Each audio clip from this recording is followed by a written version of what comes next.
So last time we had, let me quickly do a quick recap so that we are on the same page. So last time we basically discussed about that why would you need, if you run a physical environment, what will be the challenges, that you will run into. Then we spoke about that how a hypervisor can help you. We then spoke about the different categories of hypervisor, for example, a type 1 and a type 2. We then discussed, about the architectural diagrams that, what is the difference between both of them. Okay. We spoke about the terms sharing. We spoke about the word overcommitment. And then we basically looked at it. How do we install an ESXi? Okay. This is what we looked into. And then we were talking about the prerequisites of installing ESXi. That is, you have to make sure about your hardware, from where are you going to get the ISO. So these are all the things, that we covered last time and we spoke about it. Okay. So we also spoke about that once the ESXi is installed and when you access it, you have a DC UI window. What is a DC UI? It has basically two options of F2 and an F12. We discussed about F12. And then we also looked into on how to define a static IP. So this is all that we had covered in the last weekend. Yeah. So let's get started now with the other options that we have. So when you have installed ESXi, and once you have assigned a static IP, you would see on the portal, on the console over here, it says to manage this host, go to this DNS name, or you could go to this IP. So if you have created a DNS entry, then you can hit this URL and you should be able to access it too. You should be able to access the ESXi. If you have not created the DNS entry, then you can basically access this via the IP address. Now, if I show you in my environment, last time we had discussed about that, how we can set up the connectivity. So from here, I can ping the IP, which is 10.10.94.12. Okay.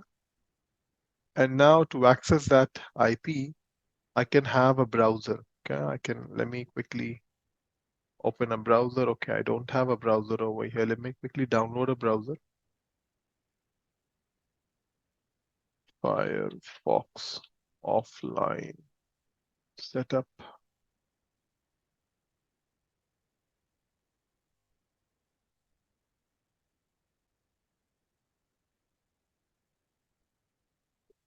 Because I do not have internet connectivity from my environment, so I'll quickly download the offline setup and then copy this offline setup over there. So when you install VMware tools on VMware Workstation, it gives you the ability of copying and pasting. So this is something that you can do.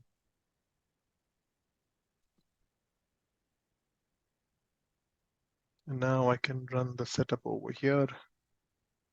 You should not be using Internet Explorer. There are a lot of challenges with it. So the recommendation would be that you should use a Chrome, or you can use Firefox, Opera. These browsers are good enough.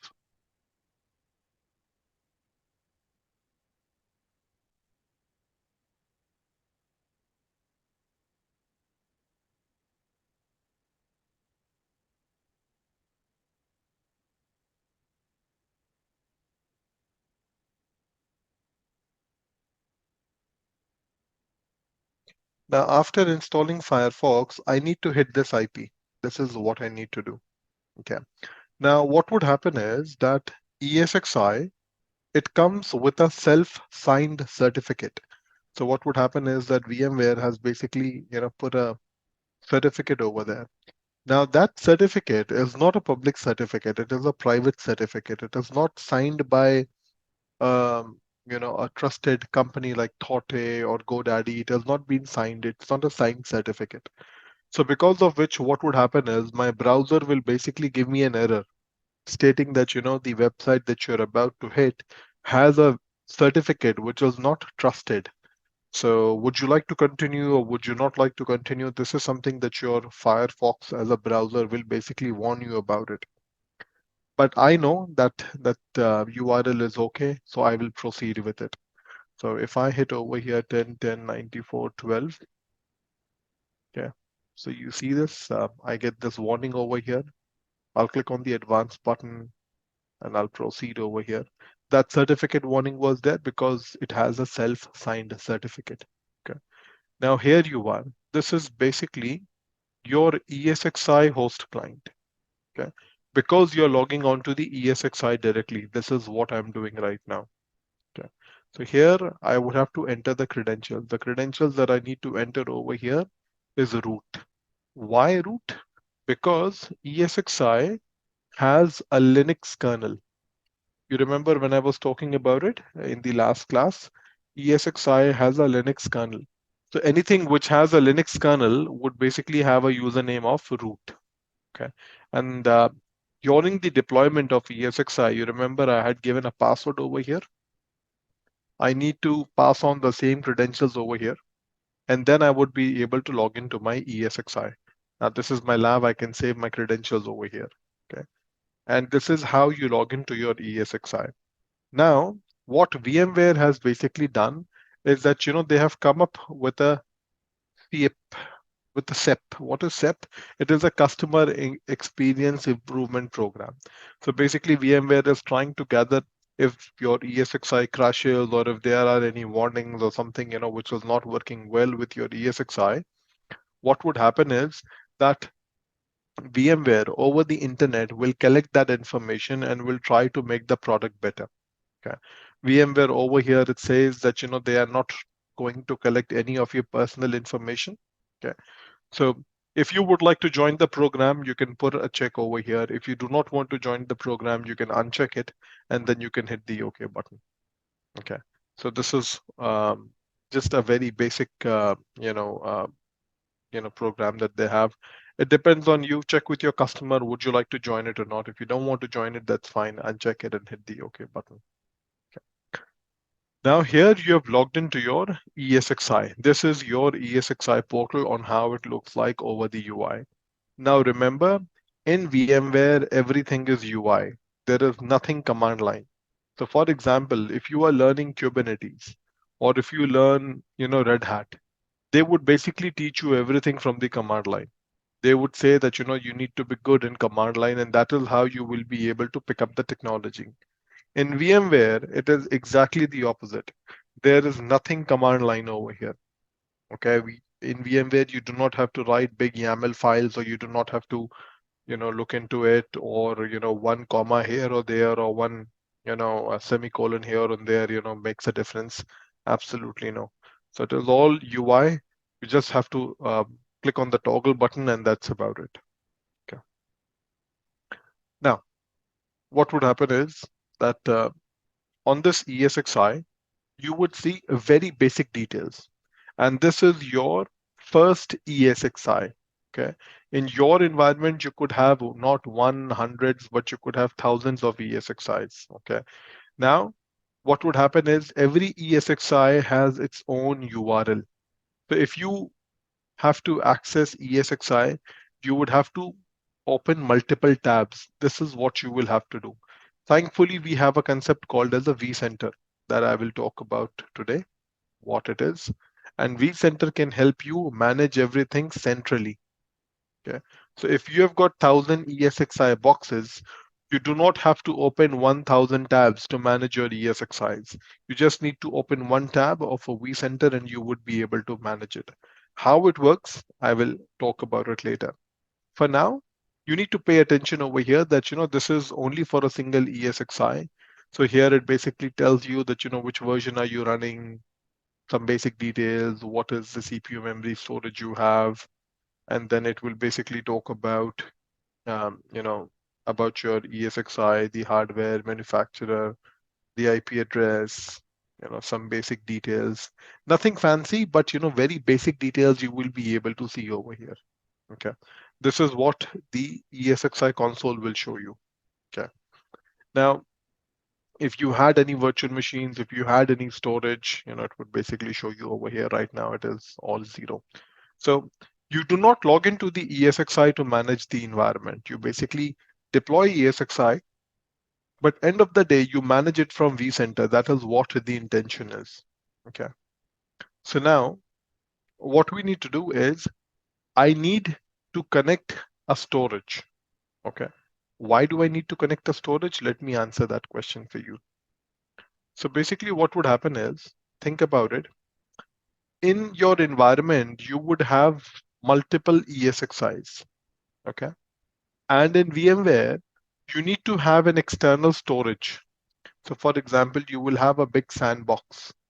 So for example, this is your HP machine or your Dell storage. You could have any storage, any compliant storage. On that storage, what you will do, for example, this storage that you have is of 100 terabyte, for example. Okay, the storage that you have is 100 terabyte. Now, what you will do is you will basically carve out a portion. For example, let's say you carve out a portion of 5 terabyte. Now, what is this 5 terabyte? This is called a chunk. This is called a storage portion, or you can call it LUN. LUN stands for logical unit number. Okay. So you will basically carve out a small portion on your storage box, 5 terabyte, 2 terabyte, whatever the requirement is. And then over the network, you would present this LUN basically to ESXi1 and to ESXi2. This is what you will do.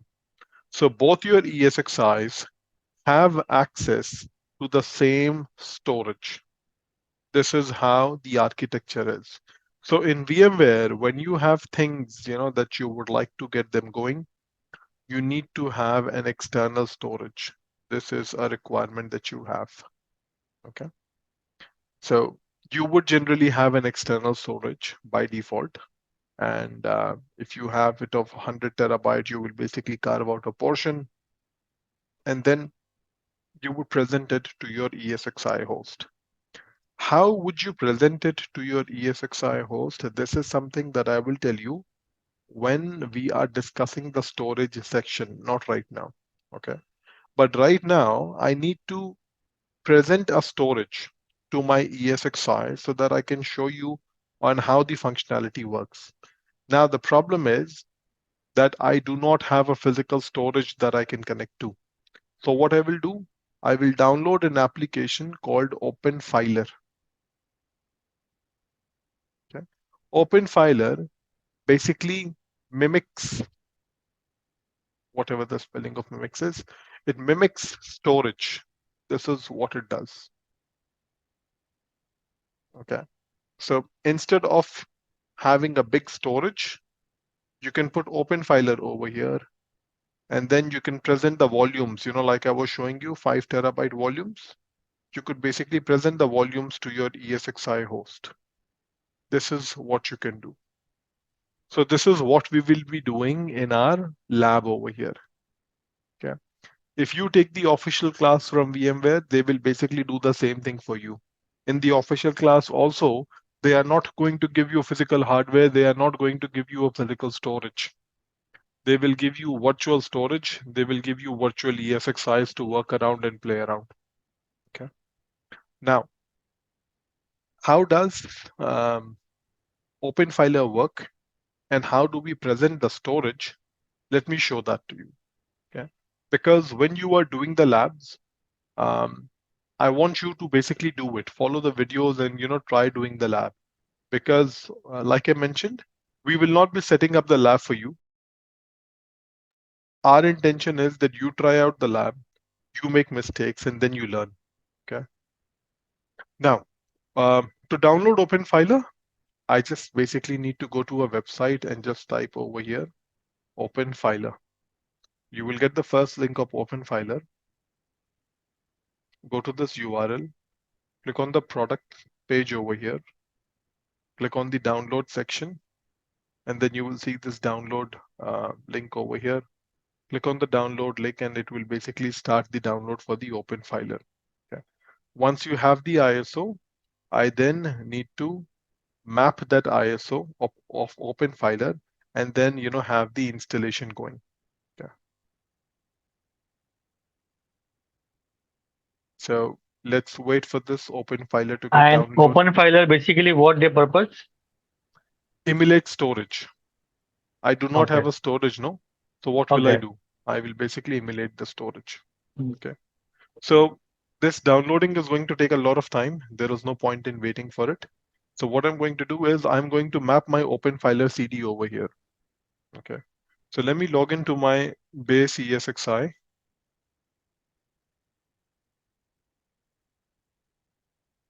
Sorry. Let me log into my base ESXi and let me quickly map my Openfiler disk over here.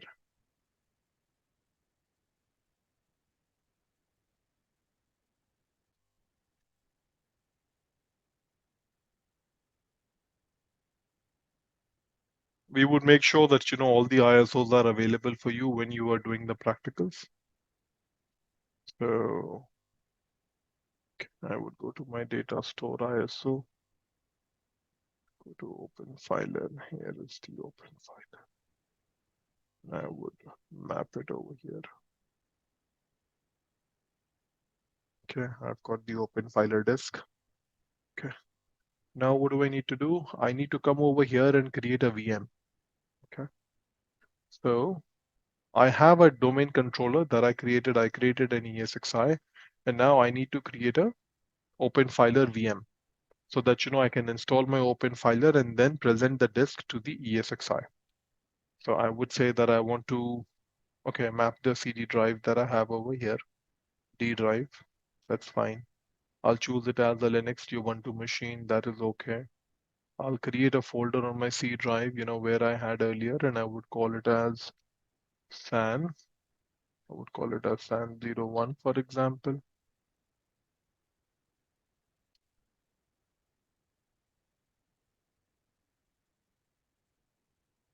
I would give 8 GB RAM. That should be more than enough. Okay, for the installation of the operating system, I'll keep it as 20 GB because Openfiler is an appliance which is backed by Linux. Okay, so I need to first install the operating system of Openfiler, and then I will add an additional disk, and then I would present that disk to the ESXi. Okay, let me show that to you on how that would happen.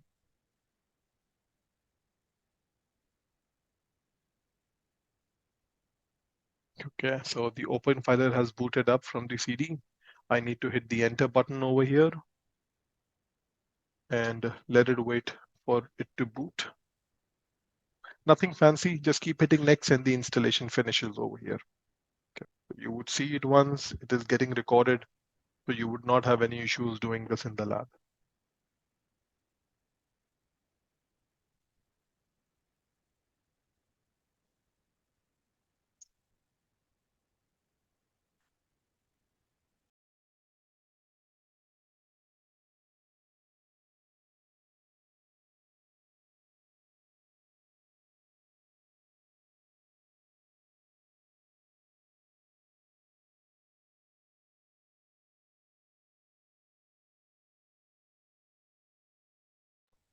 I need to change the network over here, and it has to be on the same internal network.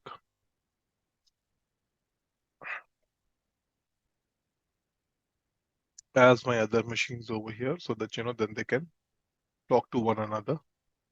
So VMnet 19, that is what I have as my internal network.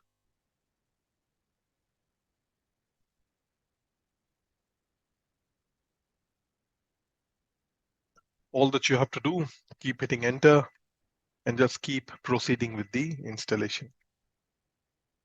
Yeah, nothing next, nothing major. You want to format the data? Yes, I want to format everything. Default next. Again, this is backed by Linux kernel, so it is asking you to enter a root password. I'll give the same password in my lab that I have been using. That is welcome@123. W is in caps. Okay. And I start my formatting.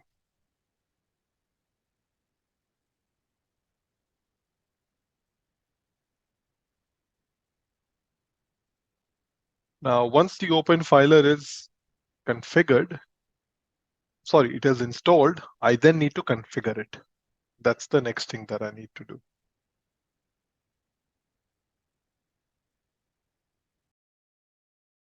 So Vikas sir, the SAN01 is a storage, right?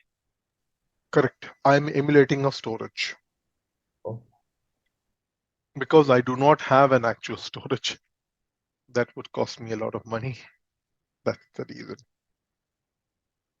Because if I don't do And this is this, installed on your base machine, no? Means ESX, not ESXi. yeah. So what I'm basically doing is I've deployed a VMware workstation, and in VMware workstation, basically I'm creating all my machines over here. So I'm using the type 2 hypervisor, uh, and basically I'm creating all my machines over here. Let's wait for the installation to go through. 11 minutes, that seems to be taking a lot of time. Why would it take 11 minutes?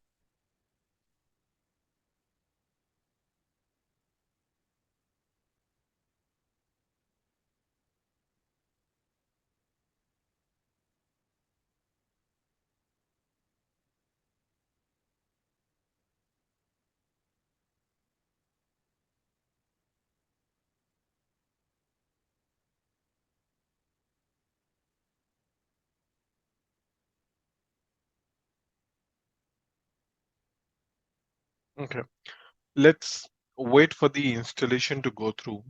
While this is going through, let me tell you what I need to do on the ESXi. Okay, so at the ESXi level, what do I need to do is I need to connect my ESXi to my physical storage. Okay, now there are a couple of ways to go about it. However, in my lab, I would be using something called as iSCSI. Okay, what iSCSI is, what are the different options available? I will be talking about all these things in the storage class. When we reach the storage section in our training, then I'll be talking about all these parameters. For now, I would like you only to pay attention that how to set up the connectivity. Okay. So what I'm doing over here is think about it. This is my storage. And in my storage, I've, for example, configured a 200 GB drive. Just take an example. I have a 200 GB volume, and this 200 GB volume, I am presenting it to my ESXi. Okay. When I present this 200 GB volume to my ESXi, ESXi will see this hard drive as a raw hard drive. Like for example, if you have a Windows desktop at home, and on that Windows desktop, if you add a new hard drive, Windows would not be able to recognize it.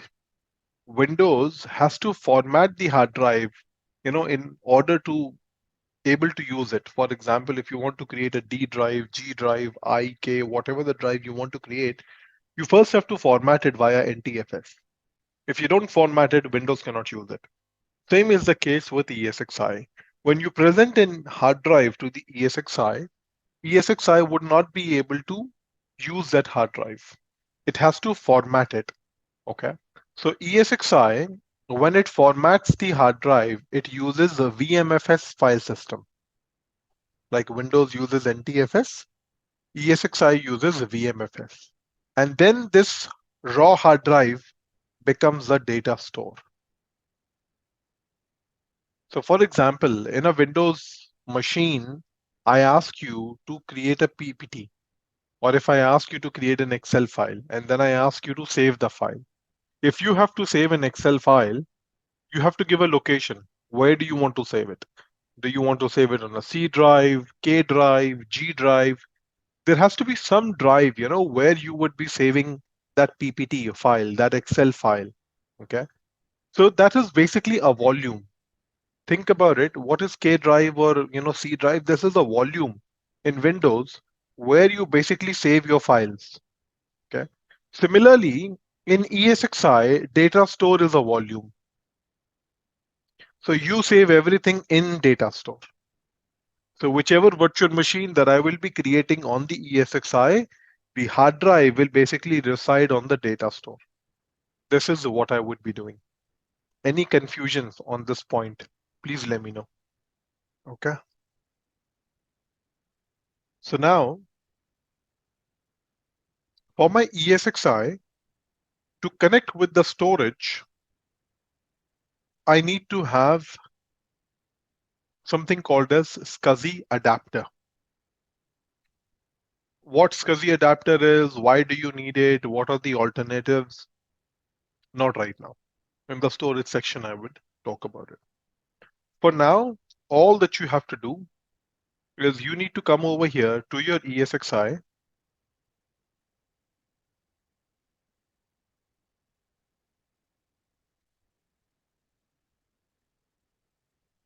You need to come to your ESXi, go to the storage section, go to adapters, and then you would see this option over here, software SCSI. Click on it.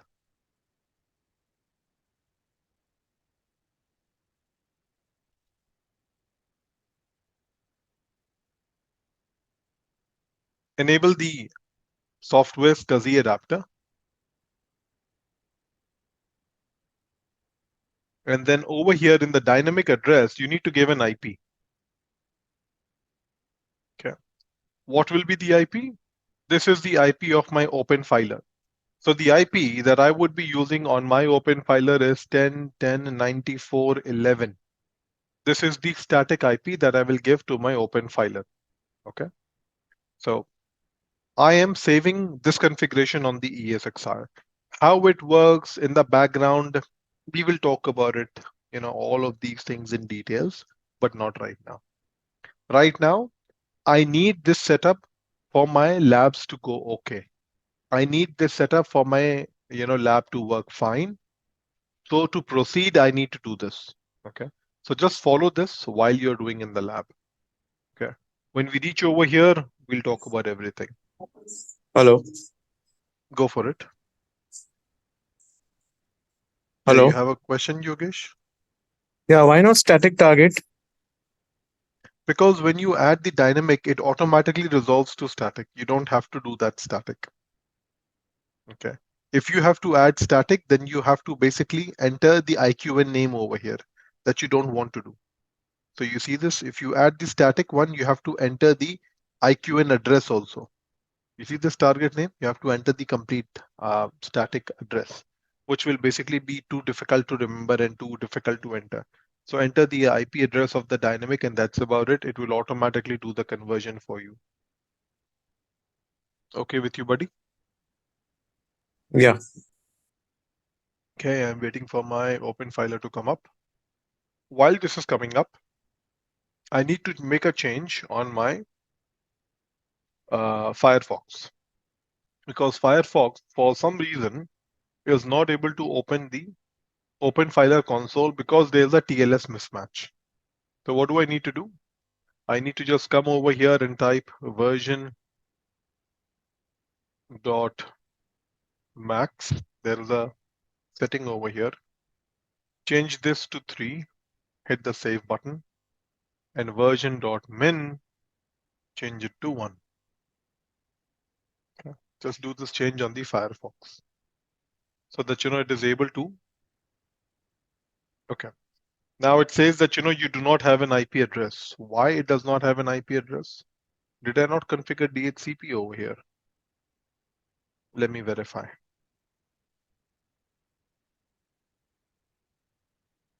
Do I have DHCP or not? I think if I have not configured DHCP, then of course there is no IP address and it will not be able to pick it up. Yeah, I do not have a DHCP. That's the reason it was not able to pick up an IP. Let me quickly install, DHCP over here. Okay, yeah, DHCP is missing. That's the reason. I'll quickly set up DHCP. It'll take a couple of minutes. You can also give a static IP, but you will have to basically do a lot of command line things over here. So instead of doing the command line things, I basically prefer to do it from the UI because I come from a background whereas, I've done a lot of work on the UI, not on the command line. So I'm comfortable only on the UI. So let's wait for it. Let this installation go through. We'll set up DHCP, quickly set up a pool, reboot this machine. It should get an IP. I hope, guys, you are getting what I'm teaching you over here. If you have any questions at any point of time, please feel free. So, this is a vSAN thing we are configuring. I just joined late, so just wanted to understand. Is this vSAN? No, we are not covering vSAN over here. We are covering data center virtualization. Okay. Excuse me, I can see that two FC adapter is already installed. Sorry? Two FC adapter. Where do you While see you that? are in The FT adapter? the storage adapter window, that was you added that. Yeah. Those are the default components which get installed with the ESXi automatically. So you don't have to make any This is changes a over virtual. there. This is a virtual adapter, right? Or Correct. So I am basically trying to connect my ESXi with the storage over a software SCSI adapter because I do not understood? have Yeah, a hardware adapter. correct. No, basically in production, the servers are shipped with that FC adapter along with it. In It that case, depends. it depends. Correct. Correct. Yeah. So in that case, that physical driver is installed and it will taken by automatically, or there are any connection with this the virtual drivers that is already installed on this in that window. So what would basically happen is in production, when you have to connect your ESXi with the storage, there are two options available for you. Either you can Okay. use an IP based, which is iSCSI, or you can Correct. use a fiber channel connection. Okay. Sure. Yes. Now, True. fiber channel connection is a very expensive option to have because you need to buy a lot of HBAs, dedicated switches, dedicated cables. So it makes the thing a little expensive. So people True. generally do not go for it. Okay. So I Okay. will be talking about fiber channel on how it works, uh, how you need to configure it. But I cannot show you any configuration because I do not have a fiber channel setup. Understood that part. I'm just asking about that the virtual driver Drivers. that is by defaultly installed it. So So if ESXi would not be able to recognize those HBA cards automatically, okay? So you need to install the driver on the ESXi for the HBA card. And then it will be able to pick it up and then it will be able to connect to the storage. okay. So by default, if there is no physical HBA adapter is installed, it will install a two virtual adapter. This is the behavior. This is what you are saying. Correct. For fiber channel, there is no virtual, HBA that I can have.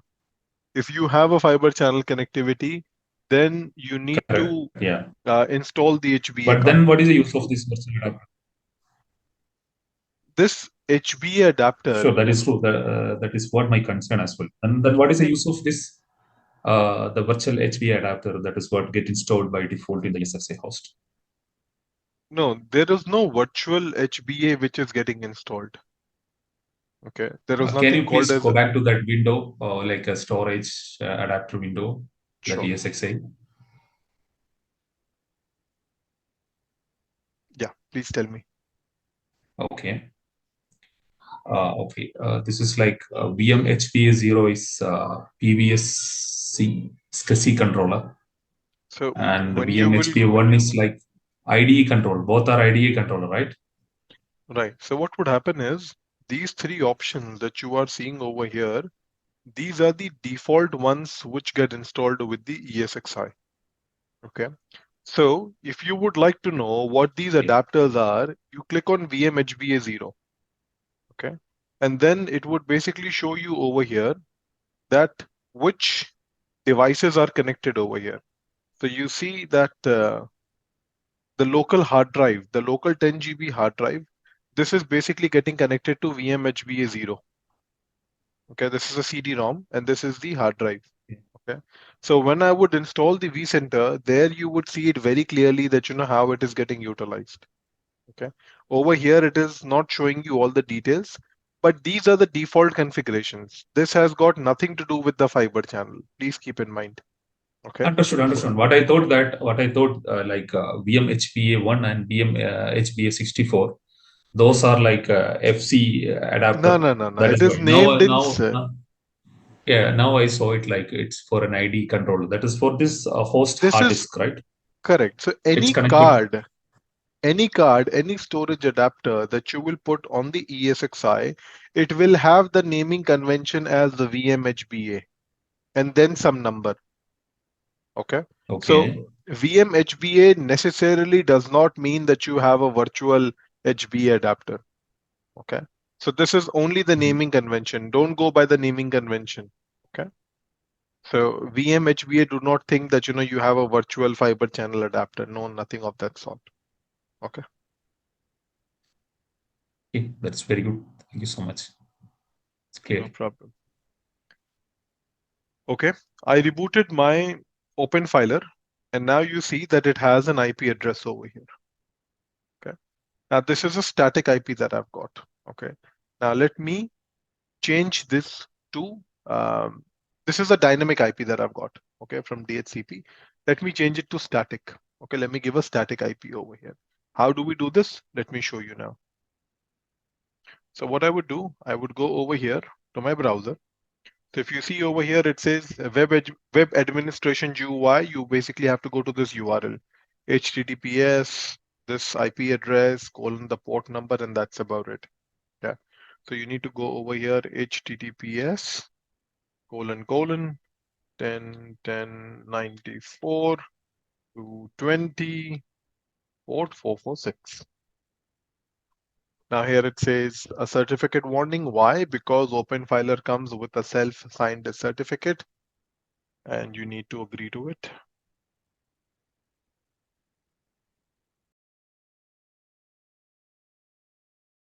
Now, the default username of the Openfiler is Openfiler and the password is password, all in small letters, PASSWORD. Okay. Now, when I will go to systems over here, you would see that, you know, this is using a DHCP IP. I can change it to static. How? I need to click on the configure tab. I will choose over here static, continue, and then I will give IP 11. This is what I will do. I will hit the confirm button. Okay, and now this IP is no longer reachable. I need to enter 11 over here. Okay, again, 11 is a new IP. It has a self-signed certificate. I need to agree to the certificate.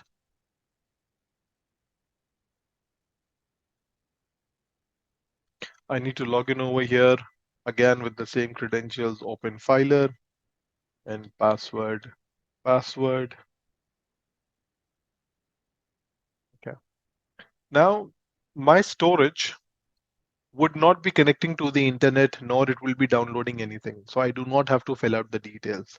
I mean, if I wish, I can fill out these details, but I don't have to. Okay. Now, I now need to attach a secondary hard drive. So the initial hard drive that I have on the Openfiler of 20 GB, that was used to install the operating system of the Openfiler. Okay. Now my intention is that I need to give a 200 GB hard drive to my ESXi. Okay. How do I give a 200 GB hard drive to my ESXi?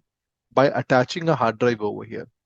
So what I would do is I would attach a hard drive to my SAN01 and then I will present that 200 GB hard drive to the ESXi. So the way I would do it is I would simply come over here, add a new hard drive, hit the next button, keep hitting next, next, and create a new hard drive of 200 GB. Hit next, finish, okay, and hit the OK button. I've added the hard drive on the Openfiler. Now I need to configure my Openfiler so that it can present the disk to the ESXi. Now the steps that you are about to see, you might not understand them. That's fine. Just do the same way in your lab so that you are able to present the storage to your ESXi. Okay. Do not worry about if you understand the steps or not. Um, just do it 3-4 times, then you will basically understand. Okay. I need to click on volumes. I'll keep explaining as I'm going along. Under volumes, you need to go to your block volume, and here you would find all your hard drives.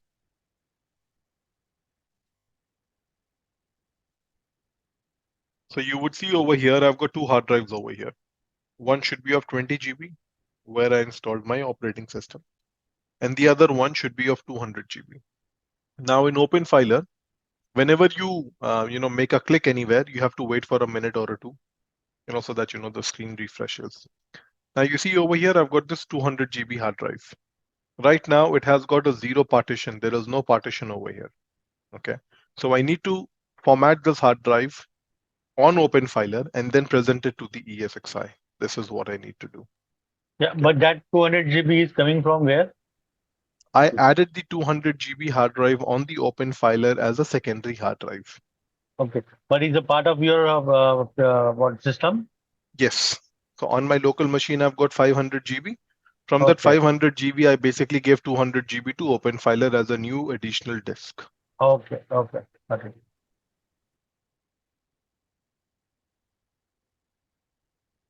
Now you see my machine is hanging over here. So this is why, you need a powerful machine to do these VMware practicals.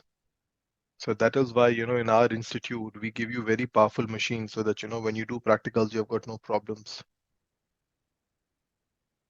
So I need to click on this dev SDB on that link. And then when you come down, you will see this starting cylinder, ending cylinder. You don't have to make any changes. Okay. Simply come down and click on the button create over here. Wait for a minute. You see this special sign over here, this diamond sign. So just wait for it to complete.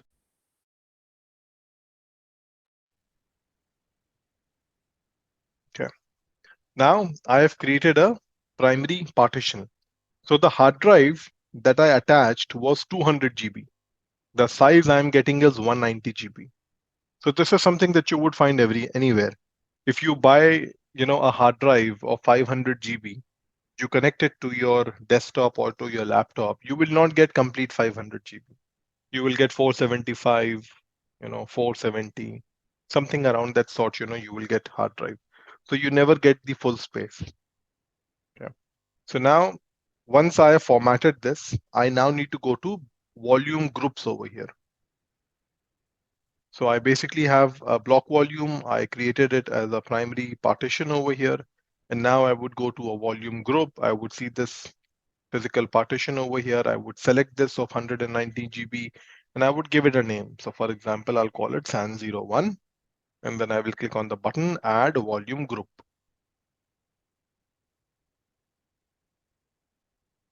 Okay. Now, once this is done, I now need to click on add volumes. Okay. You would see SAN01 over here. Scroll down. It says 100% free right now. You need to change the file system volume type over here to iSCSI. This is what you need to choose. Okay. Required space, take the browser, take this cursor on the right side. So I want to utilize the entire space. And I would give the name over here as SAN01 as a volume name. Click on the create button. Okay. And now it turns to green. Basically, you have created a volume. Okay. Now I need to go to services over here on the Openfiler. and I need to enable iSCSI target because this is my target and ESXi is my iSCSI client. So ESXi will be reaching out to this target. This is what will happen over here. I need to enable this service of, I need to enable iSCSI target over here, and I need to initiate and start the service. Okay. Now I need to do one last thing. That is, I need to go back to my system, and you see under network access that this service of iSCSI, this hard drive, should be visible to whom? So it should be visible to any machine which is on the 1094 network. Okay. I'm doing this because this is my lab. In production, you will do it on very specific machines. But this is my lab, so I am basically presenting it to the entire environment of mine. Okay. Now I need to go back to volumes. I need to create an iSCSI target. Okay. So it says add a new iSCSI target. I need to click on the add button only once. Okay. It created a target for me. Now under LUN mapping, you would see this SAN01 that we had created. Click on the map button. Don't make any changes. Just simply click on the map button. Click on network ACL, and you need to allow this. Click on the update button. That's about it. This is all that I need to do on my Openfiler. Okay. Now let me go to my ESXi. On my ESXi, I have already entered this IP address, this 11 IP that you see over here.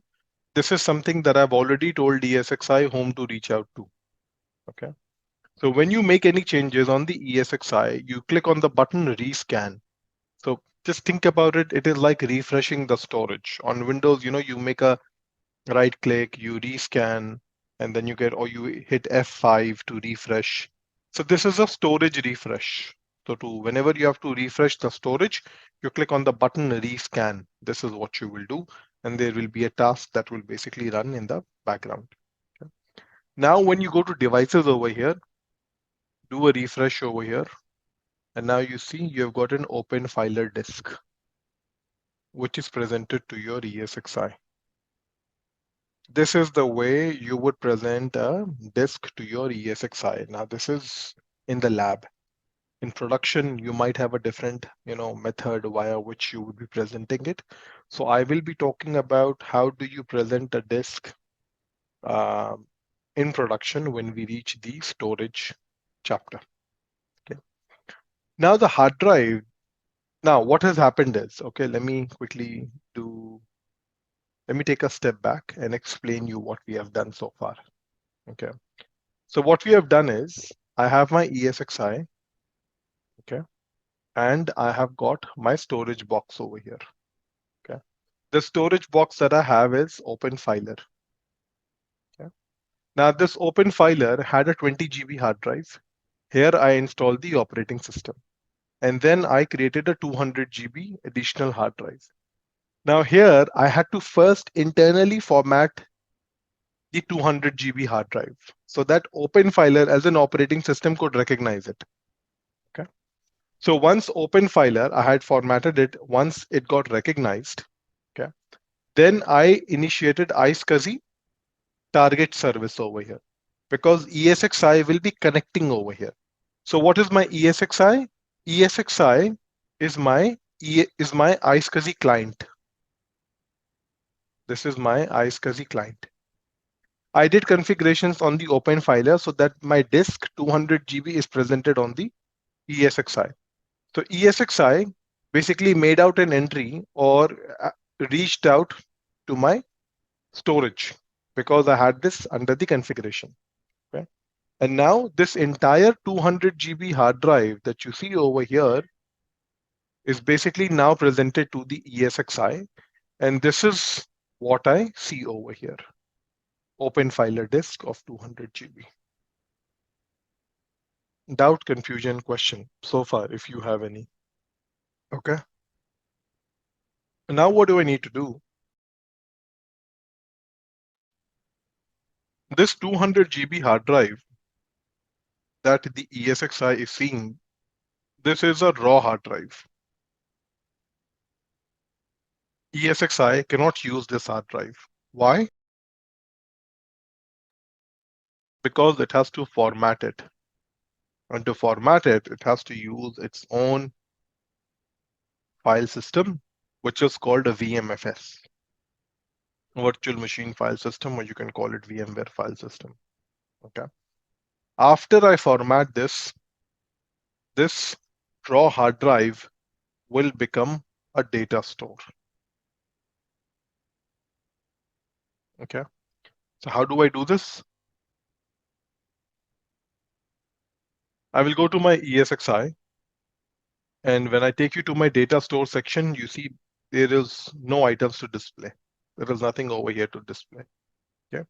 I will go to my devices of Openfiler. I'll choose my Openfiler, and I will click on the button New Data Store. I will give data store a name. For example, I'll give it as SAN01. Hit the next button. I will choose the default values over here for now and hit finish. I will talk about, in the storage section more about it, what these options are and, what do they mean. Now there'll be a task.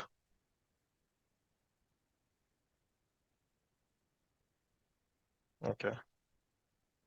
It got completed, I believe. And now when you will go back to your data stores, do a browser refresh. Sometimes, a browser refresh might be needed.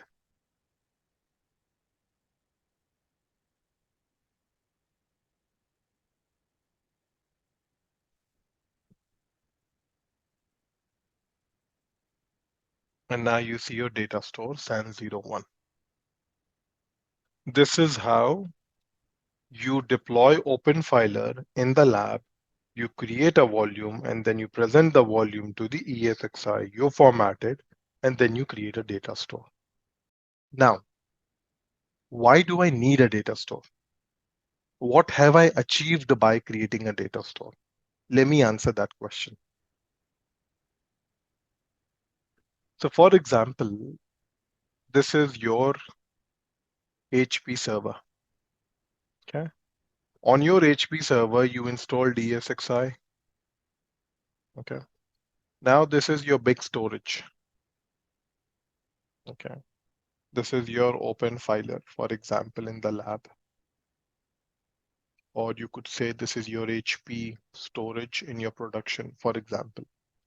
You carved out a storage, for example, 200 GB you carved out, and you presented it to your ESXi. Okay. After you presented it to your ESXi, you formatted it with VMFS file system, and you created a data store. And you basically call it as SAN01. What is SAN01? SAN01 is your data store, for example. Okay. Now, on this ESXi, you are going to create a virtual machine, because end of the day, why are you creating an ESXi? Because you have to create virtual machines. Now, when you create a virtual machine, you will install an operating system, for example, Windows or Linux. How do we do that? I'll talk about it later. Now, the question is, what does a virtual machine needs? Okay. Virtual machine basically needs 4 components: CPU, memory, network, and hard drive. Okay. The first 3 components, CPU, memory, network, they will be provided by the ESXi. So we know that, a virtual machine can run on one ESXi. I mean, it can only run on a single ESXi. So my virtual machine will be running on this ESXi, ESXi01, and ESXi01 will be basically giving the virtual machine CPU, memory, and network. This is what it will do. What about the hard drive? Where would you keep the hard drive? So I would be keeping the hard drive on SAN01. What is SAN01? SAN01 is a data store. From where am I getting the data store? I am getting the data store from my HP storage. So effectively, this hard drive is kept on the external network storage. this is what would happen. So CPU memory network is given by the ESXi. Hard drive is theoretically residing on the storage. This ESXi can access the storage, and that is why virtual machine can access the storage. Doubts, confusion, question till here. Now what do you do? I've got my ESXi. I got my storage. Okay. Time to create a virtual machine. Okay. So let me show you the basic options on how do you create a virtual machine.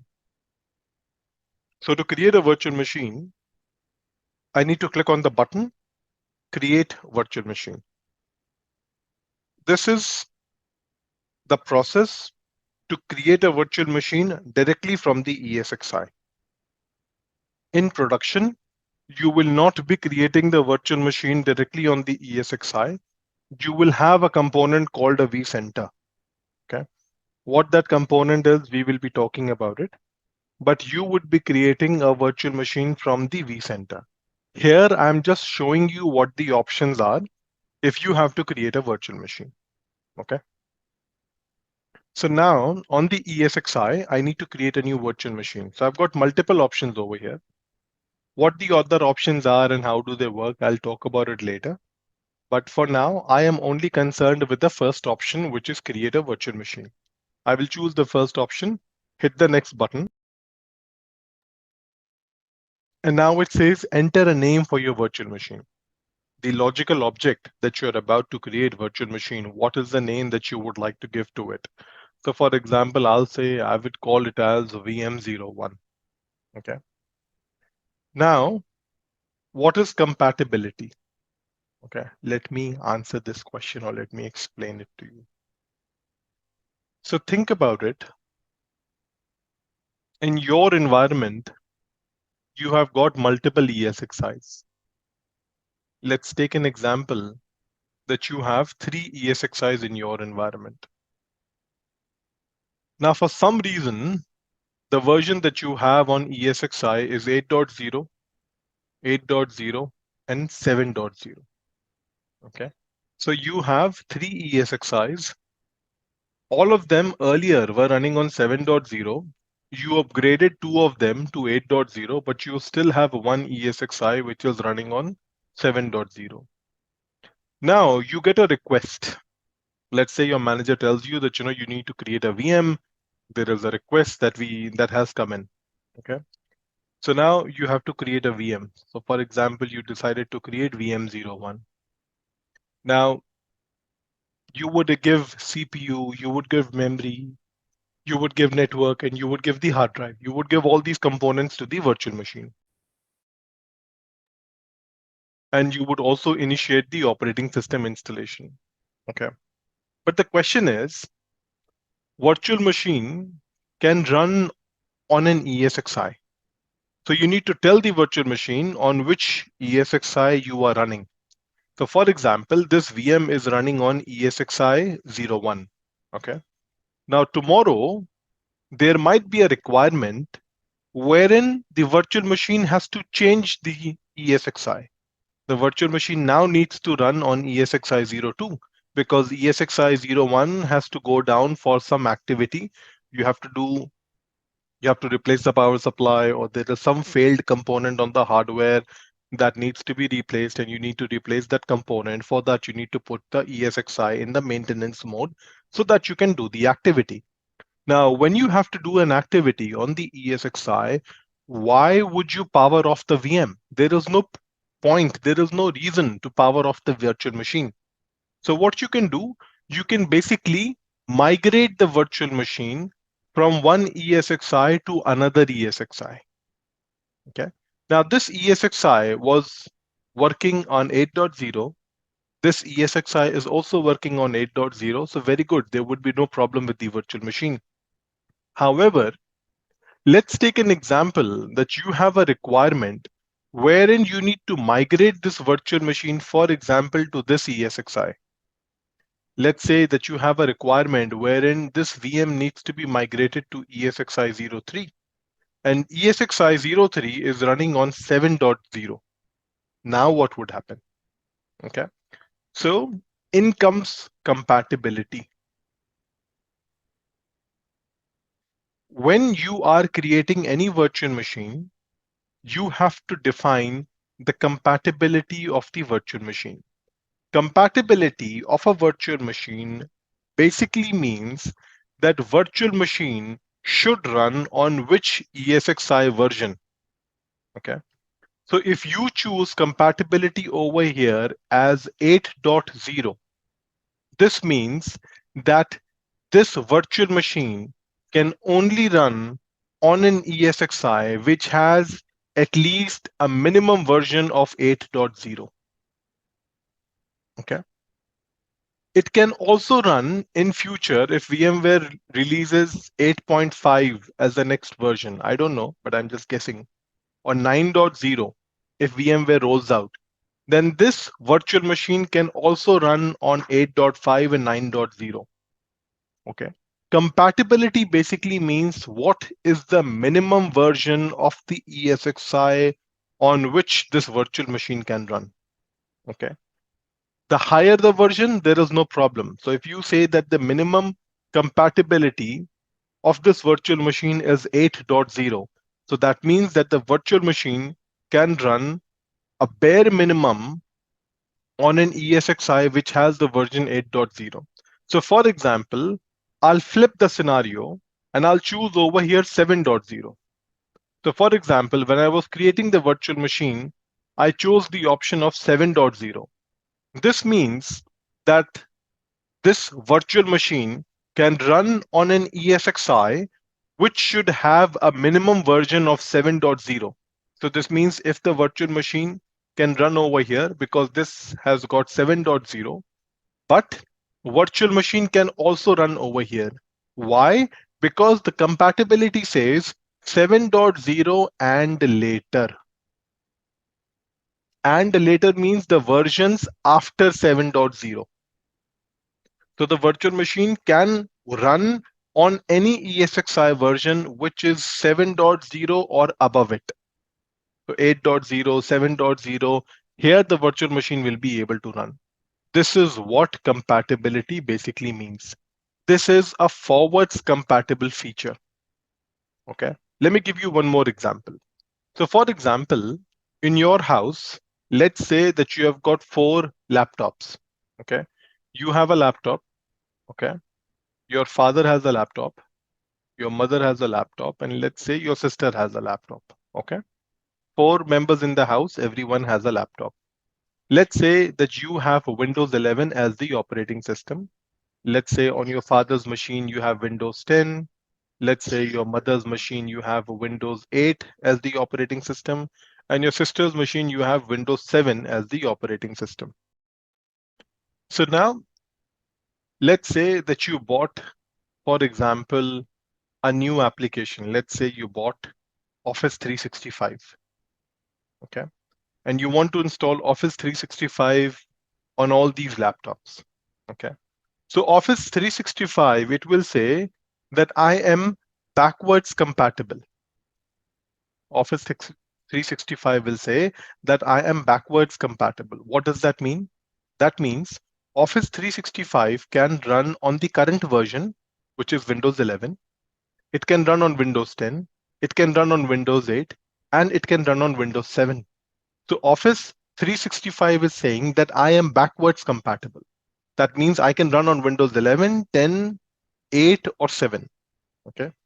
It is not forwards compatible. That means Microsoft is not saying that 1 year down the road, I will release Windows 12. For example, I'm saying in future, let's say there is a new operating system, Windows 12.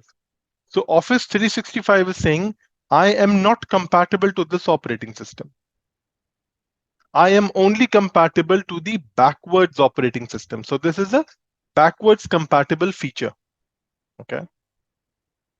What I was referring to you when I was creating a virtual machine is that when you create a virtual machine, you have to choose a compatibility. Okay. And in that compatibility, this is forwards compatible. So that means if you choose the version of 7.0 over here, this means that this virtual machine can run on ESXi, which has version 7.0, and later. And later means that, you have got 8.0. In future, if VMware releases 9.0, so this virtual machine can run on any of these ESXi's because the minimum version is 7.0.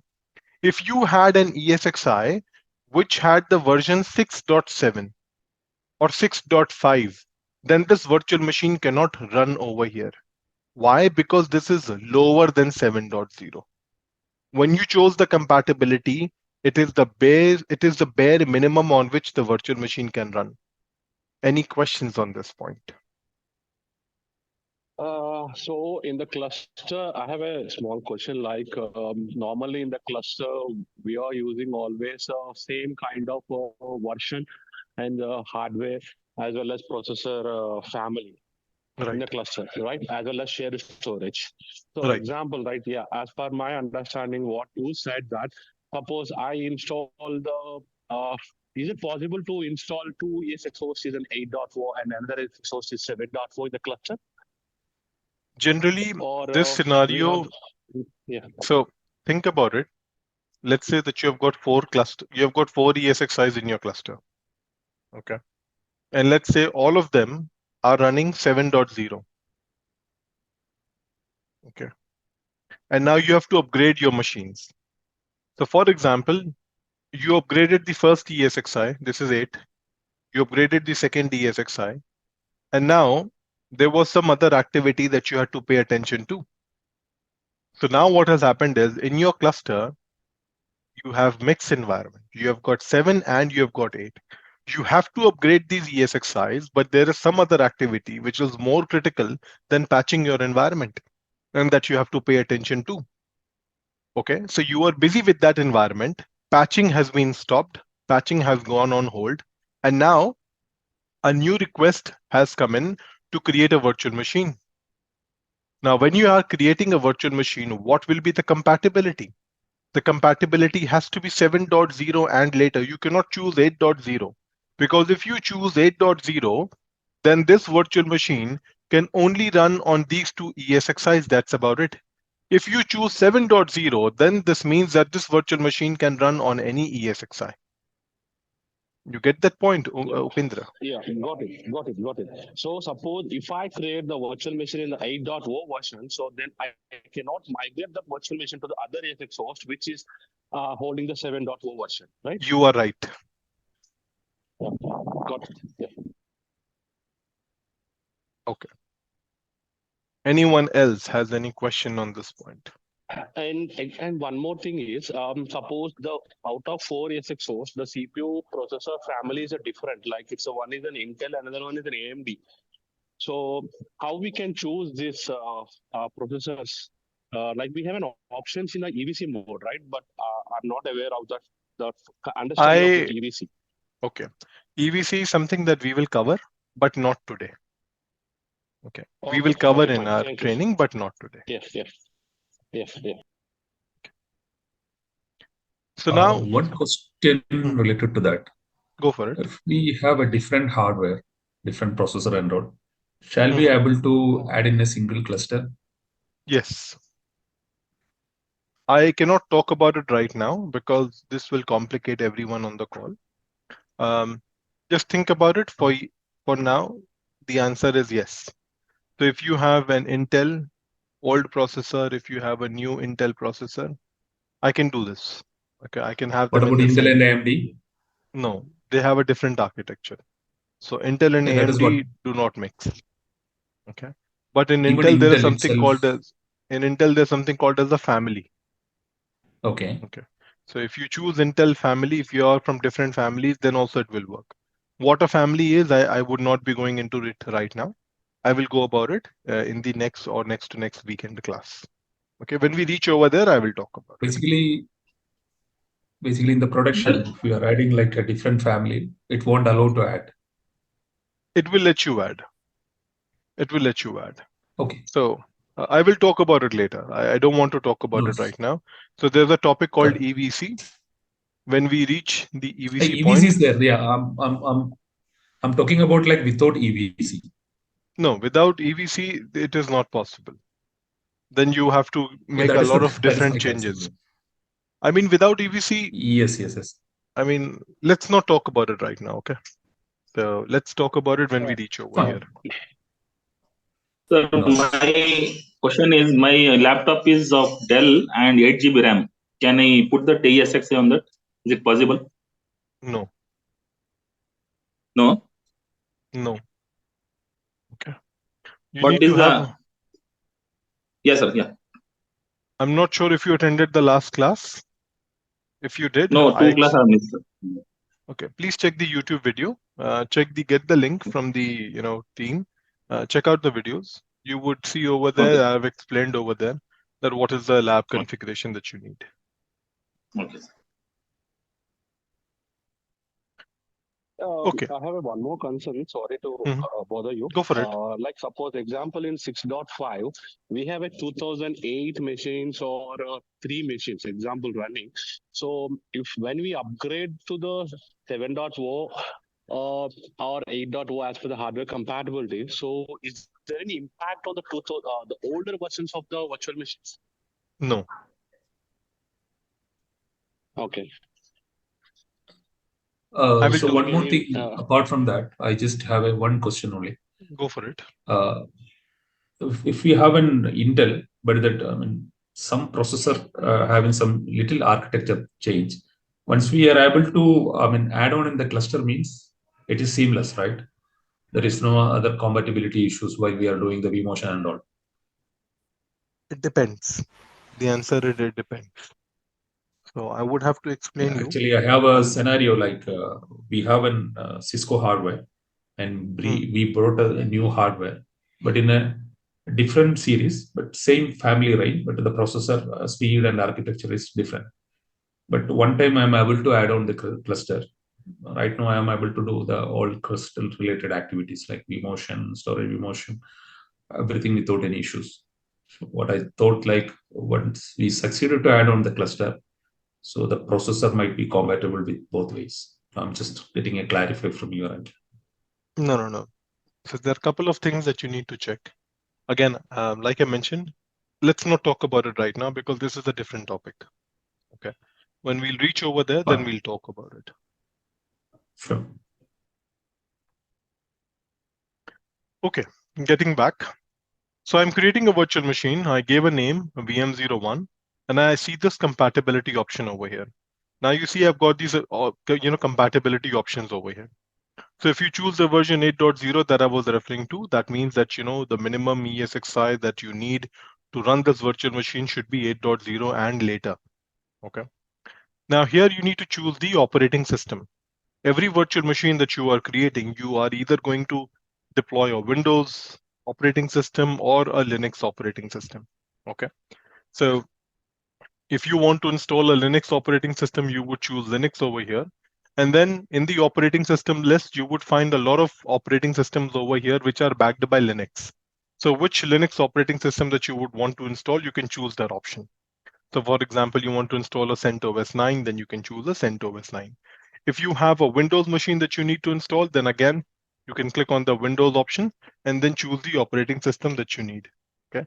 So for example, if you want to install a Windows 10 over here, then you can choose a Windows 10 operating system, okay, from the list, and then go ahead with the installation. Okay. This is what you need to do. If you have a different operating system, then you have a category called Other. I'm not sure if you are going to ever use it, but yeah, again, these are the options available for you. So for example, I'll be going ahead with a Windows installation. So I will choose Windows and I would say that I want to install a Windows 2019, for example. So here you see a lot of previous version of Windows are also available. Okay. So VMware is going to let you install the operating system. Okay. But VMware end of the day is not supporting the operating system. Okay. Operating system is not something which was created by VMware. If you want to install Windows XP, of course, you can do it. VMware is technically not stopping you. But are you going to get support on Windows XP? That's the question. Okay. So for here, I'm going to choose a Windows 2019 operating system that I need to install. I'll hit next. Now, you remember I told you in my last class, what is a virtual machine? it is a logical representation of a physical server. Also, virtual machine is a group of files. So when I was creating the virtual machine on the VMware workstation, you remember I had this directory over here. I was placing all the files. So if you would see on my Windows machine, I would go to C lab, and I basically created a folder over there where I was creating, I had this directory and I was keeping all the virtual machine files over there. So if you create a virtual machine on VMware workstation, or if you create a virtual machine on the ESXi, end of the day, it is a group of files. Where do you keep that group of files? So on a VMware workstation, because it is a type 2 hypervisor, what would basically happen is when you will go to the C drive, I created a folder over here called lab. And in lab, I created another folder, for example, for DC01. And here I see that, my domain controller, DC01, these are all the files associated with the virtual machine. Okay. Similarly, when I'm creating a virtual machine on the ESXi, it is again a group of files. Where do I keep those group of files? So I need to keep those group of files on a data store. So that is why I created Datastore earlier. Because if you do not have a data store, where are you going to keep the virtual machine files? Okay, so I have SAN01. I will choose this data store and I am going to keep my virtual machine files over here. I'll hit next.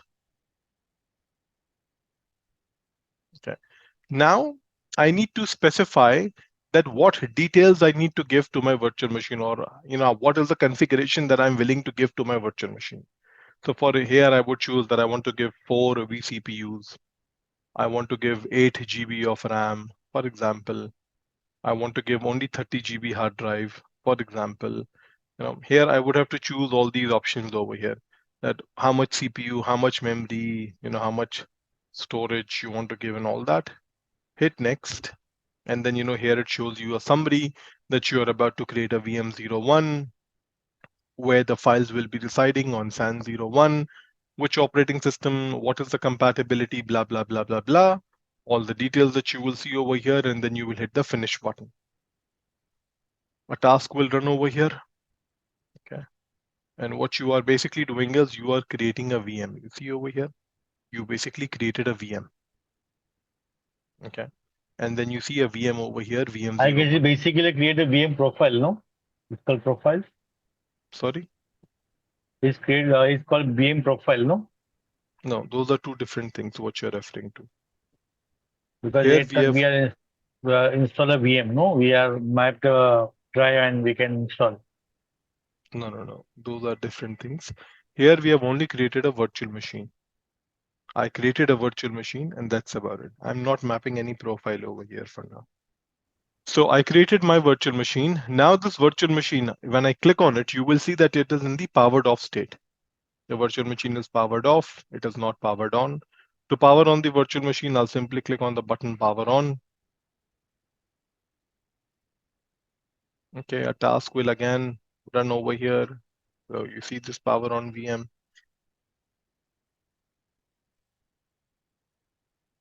Okay. So I created a virtual machine. I powered it on.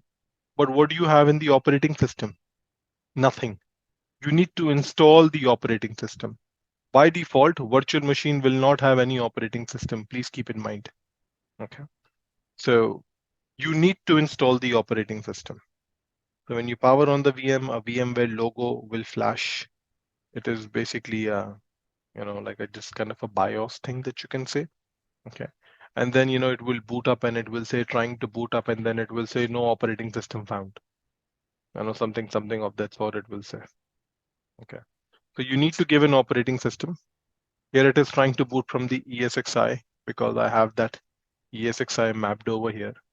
That's the reason, but it should not be that case. Okay. So I will basically take that out, but you need to install the operating system. Okay. It is basically picking up the ISO that I have on my ESXi, because of which this is booting up, but that's not going to be the case. You need to map your Windows ISO and then you need to go for the installation. Okay. Now, how do I do that? Let me quickly show it to you. So Here I will power off this virtual machine for now because this is getting mapped to a different ISO, which I don't want to do.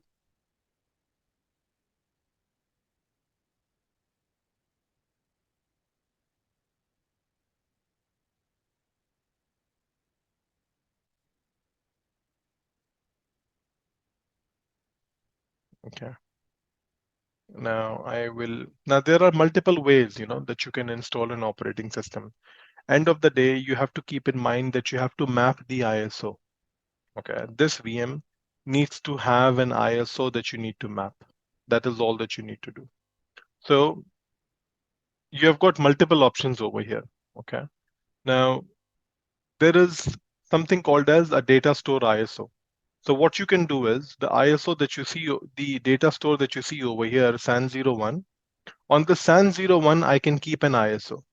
How will I do that? I'll basically go over here. So let me first download the ISO real quick. And let me show you on how do I upload and how do I map it over there. So I will go to my storage. So here we can store multiple ISOs like Linux, Windows, everything we require. Yes. Everything you can keep in the data store and you can simply map it and you can proceed with the installation. I think I already have it. What? Windows 2019. Let me cancel it. Okay, I already have it. Okay. So what will I do is I'll simply come over here, copy, and I will paste it over here. I will go to my documents and I would paste the Windows 2019 ISO. So end of the day, virtual machine needs an ISO. How do you map? It's up to your wish. Okay. Let's wait for a minute for this ISO to get copied over.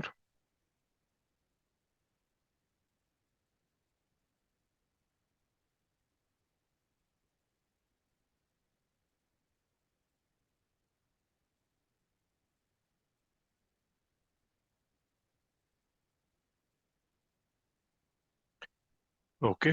Now what I would do is I will go to SAN01. I will click on Datastore browser. And in SAN01, what I will do is I will create a new folder over here. I will call this folder as ISO. For example, create directory. And then I will go to my ISO folder and then I would upload my file over here.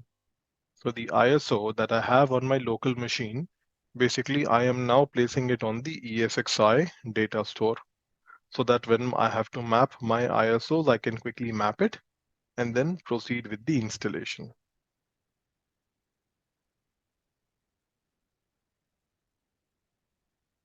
So I would choose 2019 over here, hit open.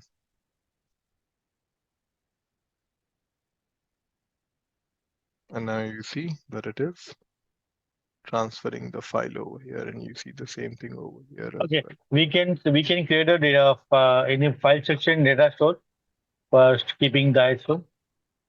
Sorry? We need to create any directories in data store or any page in data store. Of course, you're keeping a 5 GB ISO on the data store, so this has to be uploaded over here. So this will need the space on the data store. So Because in our data store we are 190 GB. Okay, so we allocate some store for the ISO mapping. yeah, so you need to expand your data store, no? You need to get a bigger data store. Why do you have such a small data store? Time to get a bigger one. Nobody. Why do you have a small data store? Because in today's world, I mean, everything needs RAM, everything needs hard drive. So you cannot be running small environments or small storage, and then you cannot keep everything. It will create issues for you. So this uploading is going to take some time. So let's stop for today. Let's meet tomorrow, and then tomorrow we'll continue with the installation of the operating system. Okay. So before we wrap up the call, any doubts, confusion, questions? Right. Actually, I have one more. Go With for this it. training, with the training, we can do the certification in BCP DCV. No, please refer to my first video of the previous weekend. There I've explained about the certification thing. So just go through it once. Actually, Okay. And all video we can get in YouTube? Yeah. Check with the team on the WhatsApp and you will get to know about it. All right, everyone. I'll see you tomorrow then in the evening, and then let's continue.